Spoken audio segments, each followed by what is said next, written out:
महान तपस्वी संत बाबा हीरा सिंह जी महाराज की 49ਵੀਂ ਵਰਸੀ उन्हां दे तप स्थान गुरुद्वारा बाबा हीरा सिंह जी पिंड खुखराना विखे बड़ी शरधा ते धूमधाम नाल मनाई गई।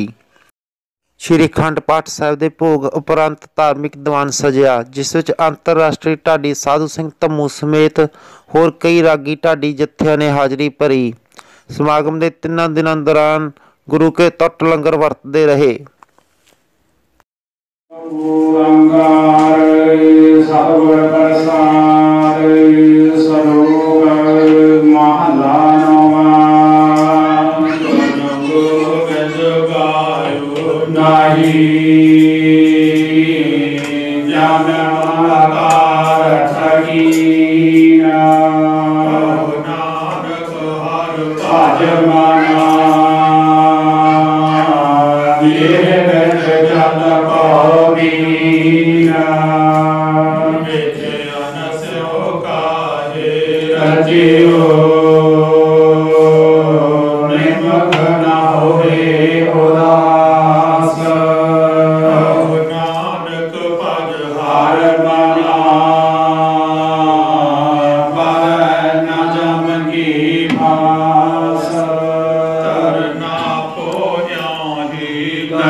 साहिब श्री गुरु ग्रंथ साहिब दे गोद विच बैठण दा समा प्राप्त होया। नाल पूर्ण महापुरख बाबा हीरा सिंह जी जिन्हां दी अज आपां सारे रल मिल के 49ਵੀਂ वर्षी मना रहे हैं। सो बड़े भाग ने अपने के महापुरखों की जिहड़े आपां वर्षी मना रहे हैं, याद विच बैठ रहे हैं। क्यों जिहड़े जीव आ इह कर्मां दे वधे आउंदे आ ते जिहड़े महापुरख आ वो अकाल पुरख ने आप भेजे होंदे आ, वो दुनिया के तारन वास्ते आउंदे आ।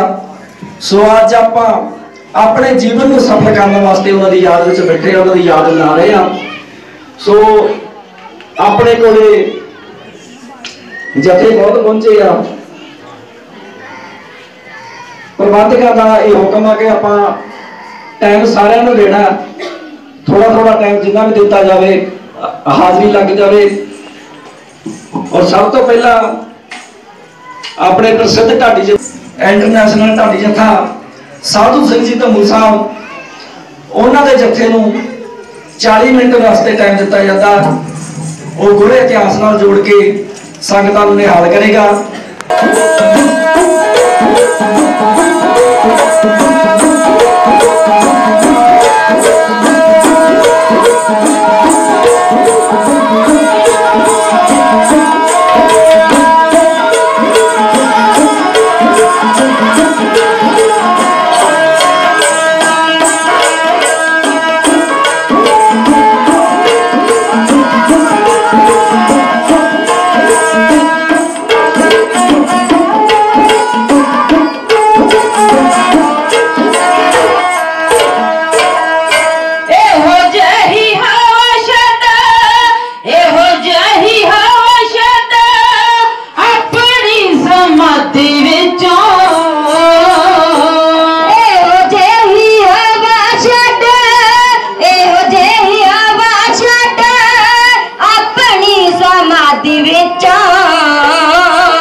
अमरजीत सिंह जी खुखराना जिहड़े आप वधिया आर्टिस्ट ने, उन्हां वल्लों भी जथे दे सत्कार दे विच बेअंत माया आई है। अते वीर भवनदीप सिंह जी पुरबा उन्हां वल्लों बहुत ही सत्कारयोग सरदार गुरमेल सिंह जी पुरबा उन्हां वल्लों बेअंत माया। गुरु के वजीर ग्रंथी सिंह वल्लों, नगर निवासियों वालों, हो गुरु प्यारे वालों, सत्कारयोग भैणों वालों, मातावां वालों, बजुर्गों वालों, नौजवानों वालों बेअंत माया संगत रूप दे विच ढाडी जिथे नूं आशीर्वाद आया, जिन्होंने साडा गुरु नानक देव जी महाराज कल काली काली कदम पुटदे जा रहे हैं। ये जा किथे रहे? एक दुखी आत्मा आवाज मार रही है। शायद सानू भुलेखा होए कि बाबा नानक किसे चला गया। बाबा नानक आया सी, गया नहीं। आखो सतनाम श्री वाहिगुरू। गुरु नानक पातशाह आप नारायण कला धार जग में परवरे हो। मैं कल भी बेनती की सी, बड़े लोग सोचते हैं कि जी अज के दिन बाबा नानक आया, अज के दिन आया। मैं आया सी पर गया नहीं, क्योंकि विच संगत हर प्रभ वसे। जी गुरु नानक तुहाडे विच, मैनू तुहाडे तो गुरु नानक के दर्शन हो रहे। कोई करने वाला तो होए। जो कटक के महंत पश्चिमी बाबा आनंद सिंह जी का इतिहास पढ़ीदा है ना, वैसे माफ करना मेरा स्वभाव है कि कई गल मेरी फिट आती, कई नहीं भी आती। गुरु साहब की हजूरी दे सच कहना मेरा स्वभाव है भी जो बाबा आनंद सिंह जी का इतिहास पढ़िए ना, जिन्हों की बात आज साढ़े 4 को किताबा पढ़ के बहुते बड़े प्रचारकों ने आज साढ़े ही इतिहास के खोखला करना शुरू कर दिता। वो बड़ा माड़ा चंगा भी बोलते है। ये साधुओं दी अपनी अपनी क्लासां होंदियां।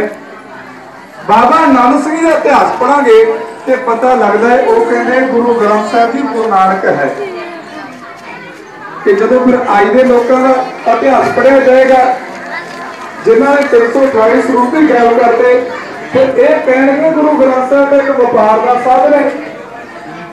समझना तो सानू पड़ेगा ना कि गुरु ग्रंथ साहिब तो सौदे वाली चीज है कि क्या गुरु नानक है। गुरु नानक कितने गया नहीं। गुरु नानक आया सी पर गया नहीं। वो दुखिया के दादी किने कोले जा रहे हैं, वो अज भी जा रहे हैं, अज भी जाते हैं। पर उन्होंने सदन वाले के अंदर कशिश होनी चाहिए। अरदास करना स्वभाव होना चाहिए। खुदा करता है मंजूर दुआ जो दिल से होती है, मगर मुश्किल तो ये है कि बड़ी मुश्किल से होती है। सच्चे मंदिर की अरदास करके सी अरदास के ऊपर की है। ठीक है, अपने अपने सिद्धांत मुताबिक सारे धर्म अरदासा करते हुए मुसलमानों का अपना सिद्धांत है, अपना तरीका है। हिंदू वीरों का अपना सिद्धांत है, अपना तरीका है। ईसाई, बुद्धी, जैनी, पारसी सारे अरदास तो करते ही है। जो आप अरदास करते आप सिद्धांत मिली है, पर अरदास किसी शब्दों की मुताज नहीं।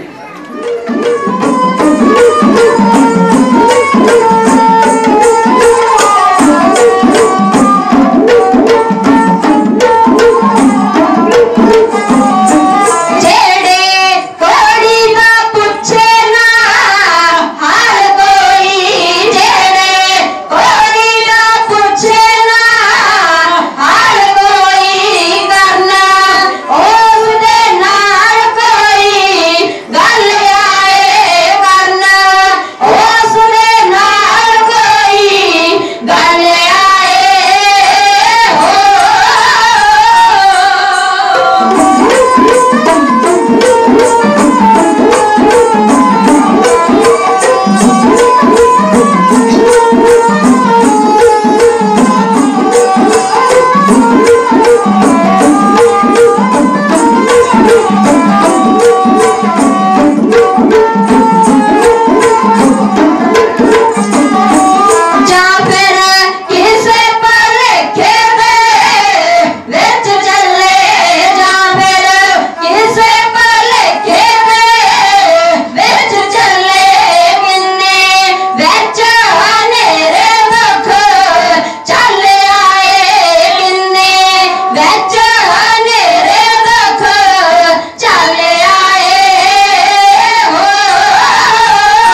समा नहीं मैं इस तो अगे जावां।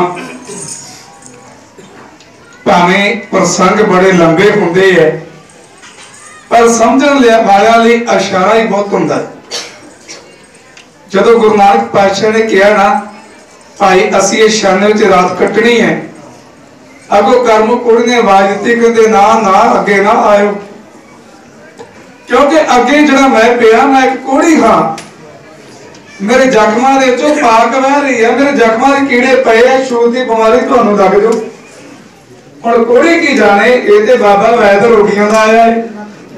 धन गुरु नानक पातशाह कहंदे नहीं भलिया ये जो रोग होया करदे ते कर्मां दे हुंदे आ, पर अज दी रात तेरे छाने विच ही कटांगे। कोड़ी दे कोल बैठ के मर्दाने ने अरदास करी, सतगुरु कीर्तन करन लगे।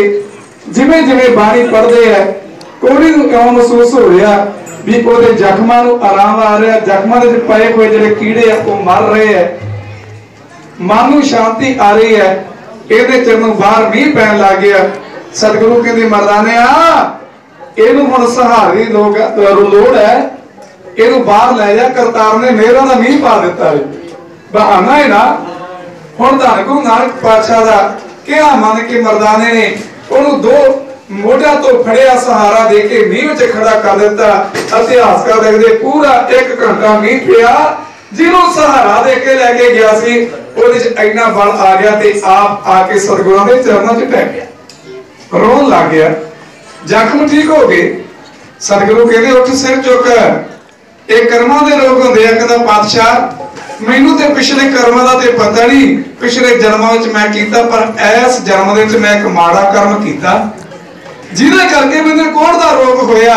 साडे पिंड दे विच एक रब नूं मनण वाला रब दा पुजारी रहिंदा सी, वो गृहस्थी है, ओहदे घर दे विच एक धी सी मटियार, मैं धनार सी, ओहदी लड़की दे उत्ते मेरा मन बेईमान हो गया, मैं बड़े हाथ कंडे वरते पर असर ना होया। आखिर एक दिन धक्के दे नाल मैं वो लड़की नूं चुक लिआया, इसे जगह दे उत्ते अपने खेत दे विच सारी रात मैं ओहदे नाल मूंह काला कीता। जदों तड़के ओनू छड्डिया वो जांदी जांदी पता नहीं मूंहों की कह गई। उस तो तीजे दिन तो उन्होंने एक कोढ़ दी बीमारी शुरू हो गई। पातशाह मेरे एक कर्म बख्श दो। आप समझो ऐसे उपदेश संत बाबा हीरा सिंह जी वर्गे जिन्होंने आज जंगलों में मंगल लाए, उन्होंने कोड़ियां दे रूप दवा नाल ते दवाई नाल भी दूर कीते। साधु संत ਇਹ कोई माड़े नहीं, इन्हां दी क्लासां होया करदियां। गुरु नानक पातशाह ने ये रस्ते बना के दिते। आप जी उन्हां महापुरखां दी याद विच आयो, तुहानूं फिर एक बार मैं मुबारकबाद दिंदा। इत्थे दिता होया समा समाप्त है, होईयां भुलां चुकां दी खिमा। आउण वाला समा वीर अमरजीत सिंह दे कोलों सरवण करना। फतेह बुलायो गज के आखियो जी वाहिगुरू जी का खालसा वाहिगुरू जी की फतेह। सो ये सन साधु सिंह जी तंबू साहब जिन्हां ने आपां नूं गुरु इतिहास नाल जोड़ के गुरु साहब का जीवन सुना के संगतां नूं निहाल कीता। सो बहुत बहुत धन्यवाद इन्हां दा प्रबंधक कमेटी वालों। और अगे समा अंग्रेज सिंह जी सोटा जी, क्योंकि इन्हां जिहड़े साधु सिंह तंबू साहब आ इन्हां नूं प्रबंधकां ने फोन करके बुलाया जी। जिहड़ी होर संगत अपने कोल आई आ जिहड़े कमिश्नर सिंह आए ने, प्रबंधक का हुक्म आ कि नाराज किसी भी नहीं करना, 5-5 मिनट सारे दिते जाण, क्योंकि संगत भी काहली करती है, प्रशादा भी छकाउणा। सो 5-5 मिनट सारे आपां हाज़री लवाउणी आ। सो जिहड़ा ये स्थान आ आपां भली भांति जाणदे आ कि इत्थे जिहड़ा भी आपां शब्दां दे नाल आउणे आ, सो अपने मन की जिहड़ी मनोकामना पूर्ण हुंदी आ। महापुरख कोई भी वचन करदे ने वो पार लगदे ने। इस तरह बाबा हाकम सिंह जी जिहड़े पिछे दिवाली वाले दिन आपां पता चढ़ाई कीता, जिन्हां दा दिन आपां मनाउने आ, बाबा हाकम सिंह जी ये साडे पिता जी कोल सरदार लक्ष्मण सिंह जी खालसा सारे जानदे हो, जिहड़ी दुकान हुंदी सी किराने दी, ते पापा मेरा उत्थे सिलाई करी जांदा सीगा ते बाबा जी उत्थे चले गए। जाके कुछ नहीं किया, कहंदे भी मंग की मंगदा, ते पापे ने मेरे ने मन दे विच ही सोचिया भी ब्याह भी होया, धीआं भी आ, पुत्त भी आ, सारा कुछ हैगा, जे है नहीं तां माया दी घाट आ। मन दे विच ही सोचिया किहा दी। बाबा जी कहंदे ओ की मंगिया? कहंदे मोचन दा कुंडा, माया कहते जा तेन थुन थुन भरिया, इन्ने वचन करके आ गए। उस तो बाद सारे नगर को ये भली भांति पता कि साडे ते मालक ने कितनी कृपा की। उही स्थान है जिथे साडे मन दी मनोकामना पूर्ण होंदियां, एक शरधा ते भावना की लोड़ आ। सो समय का ख्याल रखते हुए सारे बोलने वाले बुलारे 5 मिनट अंग्रेज सिंह जी सोटा साहब। सुखी वसे मस्किनिया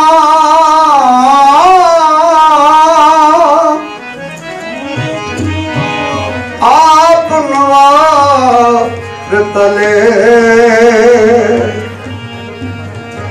बड़े बड़े हंकारियां नानक गर्भ गले।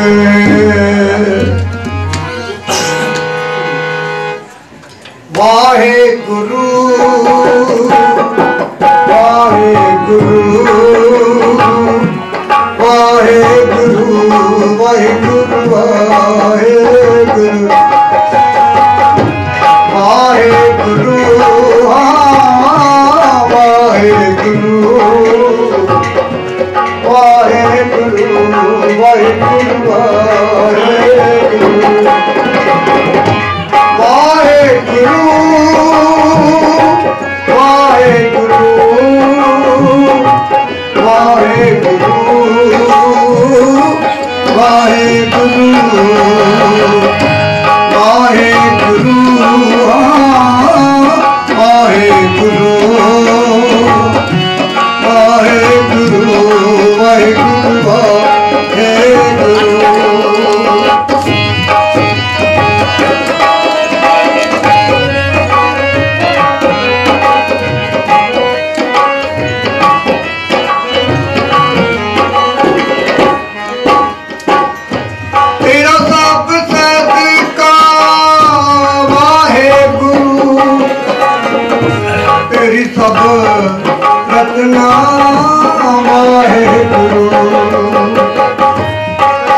महक वतन दी लाइव अंतरराष्ट्रीय पंजाबी मैगजीन।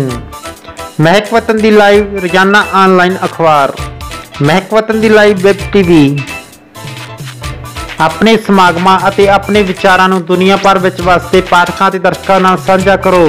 महक वतन दी लाइव ब्यूरो राहीं अपने समागमां दा महक वतन दी लाइव वैब टीवी ते सीधा प्रसारण करवाउण लई स्क्रीन ते दित्ते नंबरां ते संपर्क करो।